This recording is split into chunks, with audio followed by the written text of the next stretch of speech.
இந்த ஜிடிஎஃப் எல்லாம் தெரியும் பார்த்தா ஒரிஜினல் ஜிடிஎஃப் எல்லாம் சொல்கிறோம். அதெல்லாம் நம்ம பற்றினா எடுத்து வீடியோவில் போட போகிறோம், அப்லோட் பண்ணலான்னு இருக்கோம். ஏன்னா என்கிட்ட வந்து பார்த்தா ப்ளே ஸ்டேஷன் இருக்குது. நீங்கள் நினச்சாதீங்க இந்த இந்தியன் பைக்ஸ் டெவியில் ஃபோனில் விளையாடுவாங்க அந்த ஜிடிஎல்லாம் இல்லை. ஜிடிஎன்னு சொல்லிட்டு நான் பின்னாடி ஃப்ரீ ஃபயர் கேம் பிளே ஓடிட்டு பார்த்தா என் மேட்ச்சில் வந்து ஹேக்கரோட கேம் பிளே தான் அது. சரி அதை விடுங்க. ஏன்னா மட்டும்னா அந்த ஜிடிஎஃப் ப்ளே ஸ்டேஷன் வீட்டில் ஒன்று இருக்குது. அது வந்து பார்த்தீங்கன்னா நான் வீடியோ எடுத்து அப்லோட் பண்ணலாம் எனக்கு இந்த மித் பெஸ்ட்டிங்காக. ஆனால் இங்கே என்ன பிரச்சனைனா நம்ம வந்து பார்த்தீங்கன்னா டிவியில் தான் விளையாட முடியும். டிவி வந்து ஸ்க்ரீன் ரெக்கார்ட் பண்ணுற டிவி எங்ககிட்ட இல்லை. நான் வந்து ஃபோன் வந்து வீடியோ எடுக்கணும். அதனால் வந்து பார்த்தீங்கன்னா கொஞ்சம் கிளாரிட்டி கொஞ்சம் ஸ்டார்டிங்கில் கம்மியாக இருக்கும். ஒரு 3-4 வீடியோக்கு அப்புறம் பார்த்தீங்கன்னா ஸ்டாண்டெலாம் வாங்கி பர்ஃபெக்டாக பண்ணிடலாம். உங்களுக்கு வேணால் கமெண்ட் பண்ணுங்கள். உங்களுக்கு வந்து அந்த மாதிரி மித் பெஸ்டிங் போடுங்க, அந்த மித்தை சொல்லுங்கள், நான் பண்ணுறேன் உங்களுக்கு.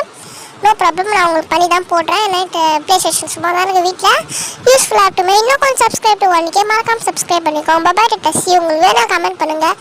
இன்னும் கொஞ்சம் தான் எனக்கு 1Kக்காக நம்ம ஜிடிஎஃப் வீடியோ போட்டு 1K அடிக்கலாம். பாய்.